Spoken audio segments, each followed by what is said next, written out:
ஓம் சரவணபவாய நமக. எல்லாருக்கும் வணக்கம். நான் உங்கள் ஜோதிடர் சாந்தி. இன்றைக்கி வீடியோவில் நம்ம ஒரு ஜாதகத்தில் இந்த ஜாதகத்தின் நபர் கல்யாணம் எப்போ செஞ்சுக்கிட்டா நல்லது, ஒருவேளை சில நேரங்களில் கல்யாணம் செஞ்சுக்கிட்டா எந்த மாதிரி கான்சிக்வன்சஸை அவங்க லைஃப்பில் அதாவது பார்ப்பாங்க அப்படின்ற ஒரு விஷயங்களை நம்ம இன்றைக்கி அனலைஸ் பண்ணலாம், எக்ஸாம்பிள் ஹாரோஸ்கோப்பை வச்சு. ஓகே, ஸோ இந்த ஜாதகத்தை தான் நம்ம அனலைஸ் பண்ண போகிறோம். ஸோ இந்த ஜாதகக்காரங்களுக்கு நட்சத்திரம் பார்த்தோம்னா பூராடம் நட்சத்திரம், தனுசு ராசி, லக்னம் விருச்சிக லக்னம். ஓகேவா, லக்ன புள்ளி ஸ்டார்ட் ஆகிறது 28 டிகிரி 6 நிமிஷத்துலேருந்து ஸ்டார்ட் ஆகுது லக்ன புள்ளி. ஓகே, லக்ன புள்ளி எண்டில் தான், அந்த ராசியினுடைய எண்டில் தான் ஸ்டார்ட் ஆகுது. தனுசு ராசியினுடைய விருச்சிக ராசியினுடைய எண்டில் தான் ஸ்டார்ட் ஆகுது. அப்போது அதர் பாவங்கள் லக்னத்துலேருந்து 7ஆம் பாவம் என்ன இருக்கோ 180 டிகிரி, அதுவும் அந்த ஒரு டிகிரிலேருந்து தான் ஸ்டார்ட் ஆகும். ஓகேவா, அப்படி பார்க்குறப்போ 7ஆம் பாவத்தினுடைய டிகிரியுமே கூட 28 டிகிரி 6 நிமிஷத்துலேருந்து தான் ஸ்டார்ட் ஆகும். ஆனால் குரு பின்ன சனி நீங்கள் அப்சர்வ் பண்ணுங்கள், குரு சனி 7ஆம் பாவத்தில் இருக்காங்க இல்லையா, அவங்க இருக்கிறது இன்னும் கம்மி டிகிரியில் தான், குறைஞ்ச டிகிரியில் தான். அப்போது 28 டிகிரி எந்த கிரகம் தாண்டி இருக்கோ அந்த கிரகம் மட்டும்தான் எக்ஸாக்டாக அந்த பாவத்துக்கான வேலையை பார்க்கும். இல்லை அப்படின்னா பின்னாடிக்கான பாவத்தினுடைய வேலை தான் பார்க்கணும். ஃபார் எக்ஸாம்பிள், இப்போ லக்னத்துலேருந்து 7ஆம் பாவத்தில் சனியும் குருவும் இருக்கிற மாதிரி தெரிஞ்சாலுமே அந்த சனியும் குருவும் 6ஆம் பாவத்தினுடைய வேலையை தான் பார்ப்பாங்க. இதுதான் கேபி சிஸ்டம் நட்சத்திர நாடி.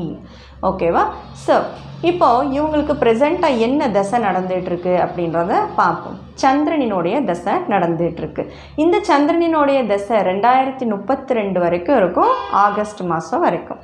கரெக்டாக?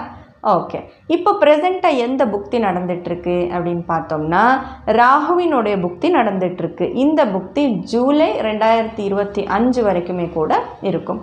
இப்போது கல்யாணம் நடக்கணும் அப்படின்னா நமக்கு இம்பார்ட்டண்ட்டான பாவங்கள் வேணும் நட்சத்திர நாடியில் இல்லையா. ஸோ அந்த பாவங்கள் 2ஆம் பாவம், 7ஆம் பாவம், 9ஆம் பாவம். இந்த பாவங்களை என்ஹான்ஸ் பண்ணுறதுக்கு 11ஆம் பாவம் அப்படின்றதுமே கூட ரொம்ப முக்கியம். இப்போ ராகுவில் அந்த பாவங்களை நீங்கள் பார்க்க முடியுதான்னு பார்ப்போம். 2ஆம் பாவம் இருக்குது, 7ஆம் பாவம் இருக்குது, 11ஆம் பாவம் இருக்குது. ஓகே, இருக்குது.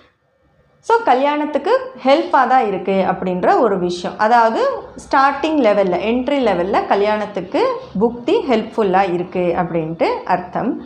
ஆனால் ராகுவினுடைய நட்சத்திராதிபதி யாருன்னு பாருங்கள், குரு.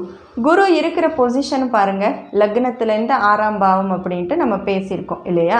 ஸோ 6ஆம் பாவம் அப்படின்றது என்ன, 7ஆம் பாவத்துக்கு வியபாவம் இல்லையா.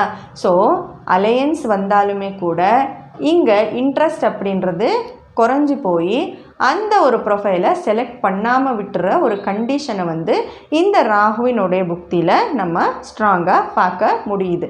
ஆனாலுமே கூட ராகு 7ஆம் பாவத்தை இண்டிகேட் பண்ணுறாங்க. நம்ம ஃபஸ்ட்டே டிஸ்கஸ் பண்ணியிருக்கோம், பின்தங்கிய வீட்டினுடைய வேலையை தான் பார்க்கும் அப்படின்ட்டு இல்லையா. ஸோ லக்னத்தில் இருந்து 8ஆம் பாவத்தில் ராசி சக்கரத்தில் தெரிஞ்சாலுமே ராகு பாவச்சலிதத்தின்படி 7ஆம் பாவத்தினுடைய வேலை தான் பார்ப்பாங்க. அப்போ 7ஆம் பாவம் அப்படின்றது என்ன, ப்ரொஃபைலினுடைய இன்ட்ரடியூஸ் ஆகிறது. ப்ரொஃபைல்ஸ், நிறைய ப்ரொஃபைல்ஸ் வரதான் செய்யும். அப்படி ஏதாவது மனசுக்கு பிடிச்சி போய் வீட்டில் இருக்கிற பெரியவங்க இன்ஃப்ளூயன்ஸ்னால், ஓகே, ஃபேமிலினால் ஏதோ ஒன்று ஒரு குட் நடந்துருச்சு அப்படின்னு வச்சுக்கலாம்.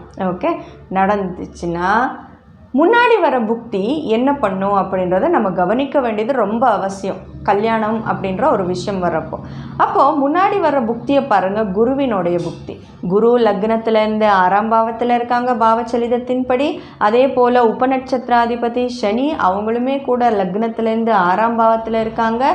நட்சத்திராதிபதி சந்திரன் அவங்களுமே கூட பாவச்சலிதத்தின்படி 1ஆம் பாவத்தினுடைய வேலையை தான் பார்ப்பாங்க. நம்ம நிறைய ப்ரெடிக்ஷன் வீடியோஸில் பார்த்துட்டோம். 1ஆம் பாவம், 4ஆம் பாவம், 5, 6, 10ஆம் பாவம், இந்த பாவங்கள் சம்மந்தப்பட்டால் கல்யாண வாழ்க்கையில் ரொம்ப கேர்ஃபுல்லாக இருக்க தான் செய்யணும். ஏன்னா அதெல்லாமே டிஸ்டர்பிங் ஃபேக்டர்ஸு அப்படின்ட்டு டிஸ்கஸ் பண்ணியிருக்கோம். அப்போது இந்த ராகுவினுடைய புக்தியில் கல்யாணம் பண்ணிக்கிட்டாங்க அப்படின்னா குருவினுடைய புக்தியில் பிரச்சனை கண்டிப்பாக ஏற்படும். இன்வால்மெண்ட் ரொம்ப கம்மியாக இருக்கும். கண்டிப்பாக இன்வால்மெண்ட் ரொம்ப ரொம்ப ரொம்ப கம்மியாக இருக்கும் கல்யாண வாழ்க்கையில். சரி, குரு புக்தி முடிஞ்ச பிறகு சனியினுடைய புக்தியில் எப்படி இருக்கும் அப்படின்றத பார்க்கலாம். சனி நம்ம ஏற்கனவே டிஸ்கஸ் பண்ணியிருக்கோம், லக்னத்திலேருந்து பாவச்சலிதத்தின்படி 6ஆம் பாவத்தில் இருக்காங்க. சனியினுடைய நட்சத்திராதிபதி சூரியன் அவங்க எங்கே இருக்காங்க செக் பண்ணுங்கள்.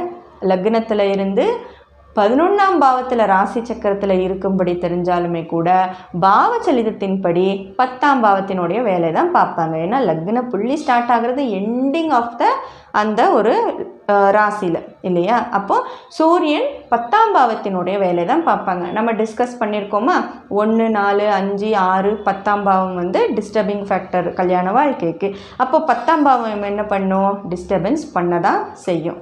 இப்போது சனியினுடைய புக்தியில். அப்போ இந்த 6, 10, இந்த 11 அப்படின்ற ஒரு பாவம் என்ன இருக்குது உபநட்சத்திராதிபதியில், அது என்ன பண்ணுன்னா என்ஹான்ஸ் பண்ணும். எப்போவுமே 11ஆம் பாவம் அப்படின்றது கண்ணாடி இருந்த மாதிரி, அவங்க யார் கூட இருக்காங்களோ அவங்களுக்கான வேலையை வந்து மல்டிப்ளை பண்ணி கொடுப்பாங்க. அப்போது இங்கே இந்த 11ஆம் பாவம் வந்துட்டு 6ஆம் பாவத்துக்கும் 10ஆம் பாவத்துக்கும் தான் மல்டிப்ளை பண்ணி கொடுக்கும். அப்போ சனியினுடைய புக்தியுமே கூட கல்யாண வாழ்க்கைக்கு ப்ராப்ளமேட்டிக்காக இருக்குது அப்படின்றது நீங்கள் புரிஞ்சுக்கணும். அடுத்து புதனினுடைய புக்தி வரும். அது எப்போ ஸ்டார்ட் ஆகும் அப்படின்னா ஜூன் 2028க்கு அப்புறமா புதனினுடைய புக்தி ஸ்டார்ட் ஆகும். கரெக்டாக? அங்கே நீங்கள் புதன் வந்து 11ஆம் பாவத்தில் வந்து பாவச்சலிதத்தின்படி இருக்காங்க, அது ஓகே. ராகு அங்கே நட்சத்திராதிபதியாக வராங்க, 7ஆம் பாவத்தில் போசிட்டாக இருக்காங்க. ஸோ அங்கே கொஞ்சம் அதாவது டிஸ்டர்பிங் ஃபேக்டர் இருந்தாலுமே கூட 1ஆம் பாவம் 10ஆம் பாவம் 11ஆம் பாவம் டிஸ்டர்பிங் ஃபேக்டர் இருந்தாலுமே கூட ராகு அங்கே நட்சத்திரத்தில் 7ஆம் பாவத்தில் இருக்கிறதுனால அங்கே கல்யாண வாழ்க்கை சரியாக போகும். ஓகே, சரியாக போகும். எப்போ அவங்க குருவினுடைய புக்திலையும் சனியினுடைய புக்திலையும் விட்டு கொடுத்து போகிறாங்களோ, விட்டு கொடுத்து போய் இருந்தால் அந்த புதனினுடைய புக்தி வர்றப்போ சரியாயிடும். ஓகே, ஒருவேளை இங்கே குருவினோட புக்திலையும் சனியினோடைய புக்திலையும் விட்டு கொடுக்கல, ஏன்னா இதெல்லாம் லிட்டிகேஷன் காம்பினேஷன். 6ஆம் பாவம் 10ஆம் பாவம் 11ஆம் பாவம் அப்படின்றது என்ன தெரியுமா, கோர்ட்டில் போட்டு கேஸை போட்டு அந்த கேஸில் வின் ஆகிற காம்பினேஷன் இது, குரு புக்திலையும் சனி புக்திலையும். அப்போது இவங்க இங்கே வந்து கல்யாண வாழ்க்கையை கட் பண்ணிக்கிட்டாங்க அப்படின்னா இந்த புதனினுடைய புக்தியில் அவங்க வந்து ரிக்ரெட் பண்ணணும். அதாவது நம்ம தவற விட்டுட்டோம், நல்லா இருந்த லைஃப்பை வந்து தவற விட்டுட்டோம், அப்போ நம்ம வேறு ப்ரொஃபைலை பார்க்கலாம், வேறு அலையன்ஸை பார்க்கலாம் அப்படின்ற ஒரு மனநிலையுமே கூட அவங்களுக்கு ஏற்படும். எதனால் நான் இப்படி சொல்கிறேன் ஏற்படும் அப்படின்ட்டு ஸ்ட்ராங்காக அப்படின்னா, முன்னாடி வர திசையை நம்ம பார்க்க வேண்டியது ரொம்ப அவசியம். எந்த ஒரு ஈவெண்ட்டுக்குமே இப்போ திசை எப்படி இருக்குது, அப்கமிங் திசை இந்த திசையை பாசிட்டிவ் பண்ணுற மாதிரி இருக்கா அல்லது மைனஸ் லெவலில் கொண்டு வர்ற மாதிரி இருக்கா அப்படின்றத நம்ம கவனிக்கிறோம் எல்லா ஃபீல்டுக்குமே. அப்படி பார்க்குறப்போ செவ்வாயினுடைய திசையில் பாருங்கள், செவ்வாய் லக்னத்திலேருந்து பாவச்சலிதத்தின்படி 9ஆம் பாவத்தினுடைய வேலை பார்க்குறாங்க. 9ஆம் பாவம் அப்படின்றது 2ஆம் திருமணம் அப்படின்றது ஒரு அஸ்ட்ராலஜிக்கல் ஃபேக்ட் இல்லையா. 2வது கல்யாணம் அப்படின்ற ஒரு ஃபேக்ட் 9ஆம் பாவம் அப்படின்றது. அங்கே நட்சத்திராதிபதி வந்து சுக்கிரன் 7ஆம் பாவத்துக்கு அதிபதி 11ஆம் பாவத்தில் இருக்கிறது 2வது திருமணம் பண்ணுறதுக்கு அங்கே சப்போர்ட் பண்ணும். மறுபடியும் உபநட்சத்திராதிபதியாக வர்றது அந்த செவ்வாயே வர்றாங்க, அங்கே மறுபடியும் 9ஆம் பாவம் அப்படின்றது ரோலை ப்ளே பண்ணுது. அப்போது இவங்க நம்மளோட சஜஷன், இப்போது உங்களுக்கு இந்த மாதிரி ஜாதகம் நீங்கள் கிராஸ் பண்ணுறீங்க அப்படின்ற பட்சத்தில் அப்கமிங் புக்திகளில் இந்த மாதிரி காம்ப்ளிகேஷன்ஸான காம்பினேஷன்ஸ் இருந்தால் அப்போது கல்யாணத்தை கொஞ்சம் டிலே பண்ணி நடத்துறது நல்லது. இப்போ ராகுவினோட புக்திலையும் விட்டுடுறது நல்லது, குரு சனி புக்திலையுமே கூட கல்யாணம் செஞ்சிக்காமல் இருந்துடுறது நல்லது. புதனினுடைய புக்தி வர்றப்போ கல்யாணம் பண்ணிக்கிட்டால் ஒரு பிரச்சனையும் கிடையாது. ஓகே, விதி யாரை விட்டுச்சு அப்படின்றது ஒரு விஷயம் உண்டு இல்லையா. ஸோ விதி ஒருவேளை இவங்களுக்கு இந்த அதாவது ராகு புக்திலேயே கல்யாணம் நடந்துருச்சுன்னா லைஃபு இந்த மாதிரி கேம் ஆடி 2வது திருமணத்துக்கு போகும். இல்லை அப்படின்னா அதாவது யாராவது ஒரு சப்போர்ட் கொடுத்து இன்னும் உனக்கு 24 வயசு தான் ஆகுது, ஸோ இன்னும் ஏதாவது நீ லைஃப்பில் ஏதாவது பண்ணு, சாதனை பண்ணு, வேலை பாரு, ஏதாவது ஒரு ஸ்டாண்டர்டுக்கு வா அப்படின்ட்டு சஜஷன் கொடுத்து அவங்க 2028 ஜூனுக்கு அப்புறமா புதனினுடைய புக்தியில் கல்யாணம் பண்ணாங்க அப்படின்னா கண்டிப்பாக லைஃபுக்கு எந்த ஒரு பிரச்சனையுமே இருக்காது.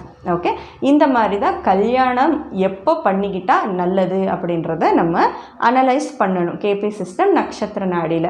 ஸோ இந்த ஒரு ஜாதகம் உங்களுக்கு ஹெல்ப்ஃபுல்லாக இருக்கும், ஜாதக ப்ரெடிக்ஷன் ஹெல்ப்ஃபுல்லாக இருக்கும்ன்ட்டு நீங்கள் நம்புனீங்கன்னா மறக்காமல் லைக் பண்ணுங்கள், ஷேர் பண்ணுங்கள், தொடர்ந்து நம்ம வீடியோஸை பார்த்துக்கிட்டே வாங்க.